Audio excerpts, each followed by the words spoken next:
How is your high performance team doing? Most CEOs, founders, and directors, they don't know the real answer.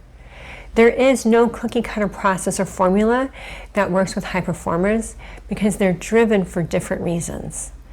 This becomes a problem because you don't know if your high performers are staying or are they leaving. The truth for most high performers, they want to stay. They don't want to be bothered with all that changing a job requires. They're busy. They will stay until they feel like they have to go. And often when they leave, they are beyond done with the company. Hi, I'm Lisa. As a spiritual medium and energy strategist, I have been working with high performers for over 2 decades. I am a high performer that has experienced burnout twice in my career. I can recognize an overworked high performer immediately and give them practical tips and tools to help them prevent burnout and stress leave. So, what are the 3 tips to keep your high performers engaged and not leaving? Let's dive in. So, high performers only change jobs when 1, they don't feel that their title and their compensation is in alignment with the results they provide. Compensation is as equally important to a high performer as their title is. If you don't compensate them and give them the correct title for the work that they do for you, they will take their experience to another company that will. I cannot stress this enough. The number 1 tip to keep your high performer engaged is to make sure that their job title accurately describes the work that they do and the compensation equals the work that they do. If you really like the drive of a high performer on your team, tell them. Give them bonuses or, even better, extra PTO time. Make sure that your high performers know that they are valuable to your company and that you appreciate them. I can't tell you how many high performers leave because of compensation and title alone. Make sure your people are taken care of and that you give them a reason to stay. Number 2, the work environment is unrealistically demanding. I've done many polls on this. This is a big problem.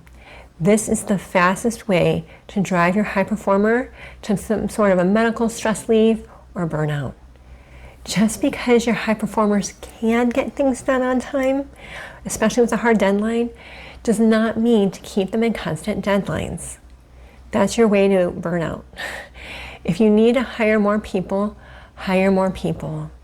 If you have a high performer that is doing the job of 2 or more people, make sure that you compensate them for performing the multiple roles in a company. And in this case, it's probably going to be with more time off because they're going to be exhausted. The more stressful your work environment, the more likely that your high performer in the team, they're not going to be as high performing as you would like them to be. Stressful environments are ones that encourage long hours and heavy workloads. No worker is meant to function in a stressful environment long term.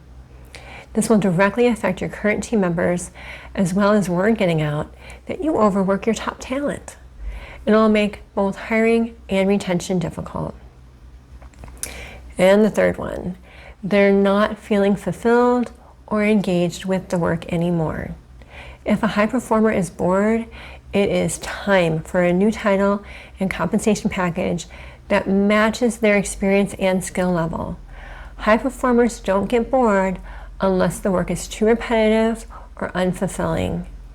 It could also mean that they're either not feeling appreciated or they're tired of feeling stressed out all the time, and then they kind of check out.